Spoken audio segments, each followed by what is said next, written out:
tersebut. Off budget ini adalah satu perkara yang kita anggap boleh mencengkam kembali kepada pengurusan negara dan boleh sebenarnya akhirnya menyebabkan masalah dan bebanan kepada negara dan juga kepada rakyat.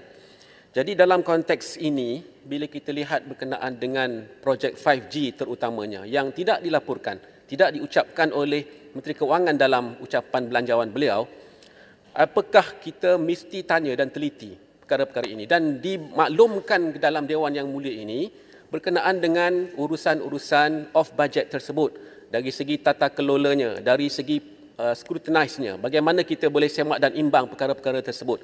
Kerana ada kebimbangan yang amat besar di luar sana, khususnya dalam konteks projek 5G ini, apabila jumlahnya adalah sangat besar, iaitu sehingga lebih daripada 11-15 bilion.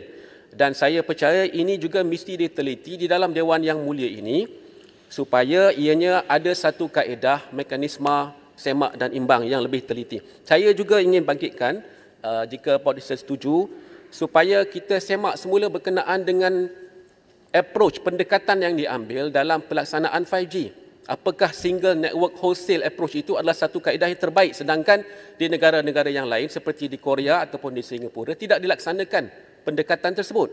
Tapi di Malaysia ianya dilaksanakan. Kita bimbang kerana adanya syarikat dipanggil special purpose vehicle ini, iaitu Digital National Berhad, boleh mengakibatkan negara ke arah yang sama seperti apa yang berlaku kepada kes 1MDB. Saya minta supaya diteliti dari segi kos operasi mereka. Apakah gaji dan sebagainya. Terima kasih. Pak Dixon. Terima kasih. Umpamanya ya, bila MCMC 5G Task Force tentukan, dia jangka kosnya hanya 7.5 bilion ringgit. Ya. Sekarang ni, kalau dapat maklumat, dah 11, dah 15, dah 18 atau 20. Kemudian ada keputusan tentang, ini harus ada penjelasan daripada Menteri Kewangan.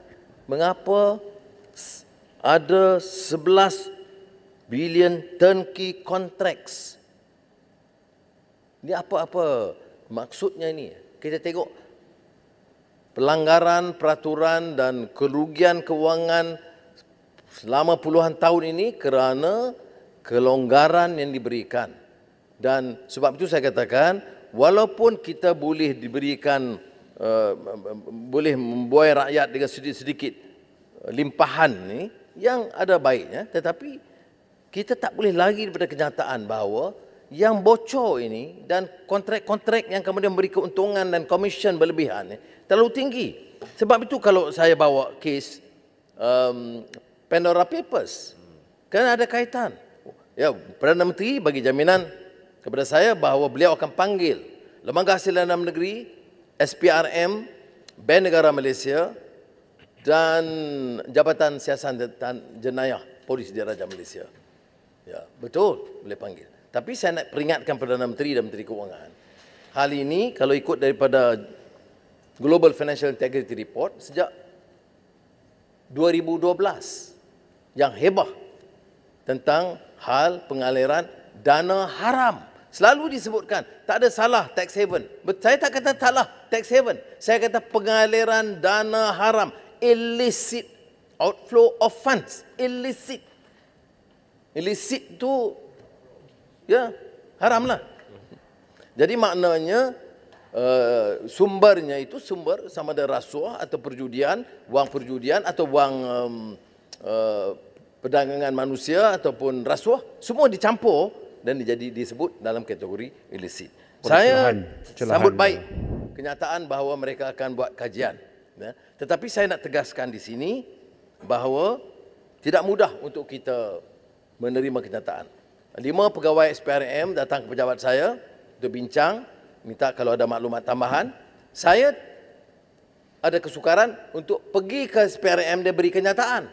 Kerana kalau saya beri kenyataan kepada SPRM, saya tak boleh bercakap lagi dah tentang hal itu. Undang-undang melarang saya untuk mengemukakan pandangan itu. Sebab itulah saya ucap terima kasih kepada Perdana Menteri setuju untuk memanggil Lembaga Hasil Dalam Negeri dan badan-badan ini untuk buat siasatan, dan supaya jangan saya pula dihalang untuk membangkitkan perkara yang demikian.